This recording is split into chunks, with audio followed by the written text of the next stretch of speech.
Exactly 40 years ago, on November 20, 1977, then Egyptian President Anwar Sadat addressed the Israeli parliament in what is considered a watershed moment in the Jewish state's history.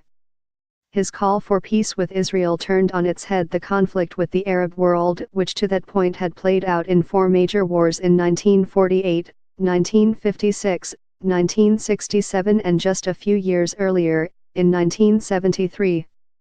In all of these conflagrations, Egypt played a leading role as the region's most populous and important country and thus the torchbearer of Arab nationalism, the predominant political system in the Middle East at the time. In his speech to Israeli lawmakers, Sadat declared to the whole world that we Egyptians accept to live with you in permanent peace based on justice.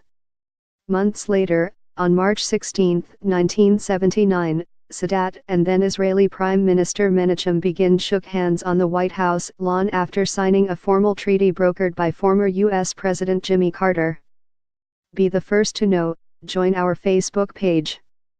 Function, D, S, ID, var JS, FJS equal D get elements tag name, S, 0, if, D get element bid, ID, return, JS equal D createlment, S, js.id equal id, jssrc equal / connect facebook.net/n_us/all js number xfbml equal 1 and app id equal 1634148068997, fjs parent node insert before, js, fjs, document, script, Facebook JS SDK. The enormity of the event cannot be overstated, both because since that time, Israel's southern border has remained relatively quiet, effectively removing an existential threat, thereby allowing Jerusalem to reallocate resources away from defense and towards building a prosperous country.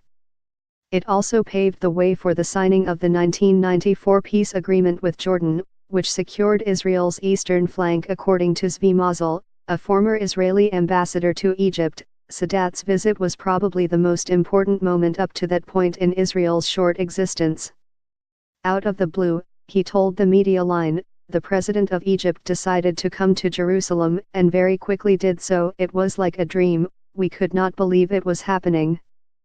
The leader of the biggest Arab country with whom we fought only wars comes and says he wants peace.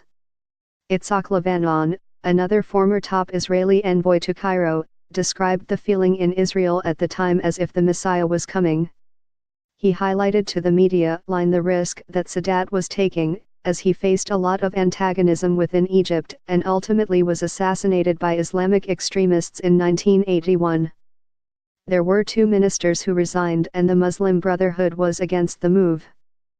Most of the public sphere was also very critical of him, so from the beginning there was a dichotomy between the two peoples. Levanon elaborated, a reality which in his estimation accounts for the cold peace that currently persists despite the absence of meaningful coexistence. Today there appears to be a renewed thawing in ties between the Jewish state and the Arab world, driven by a confluence of interests, primarily the shared desire to curb Shiite Iran's expansionism. Hence, the context and timing of Israeli Defense Minister Avigdor Lieberman's comments over the weekend, in which he urged the heads of Sunni Muslim states to publicly visit Israel.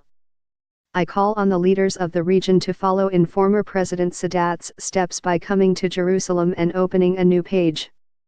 Sadat was courageous and stood against the tide, thereby paving the way for others to recognize the importance of the strategic relationship with the State of Israel. Lieberman wrote his statements came after IDF Chief of Staff Lieutenant General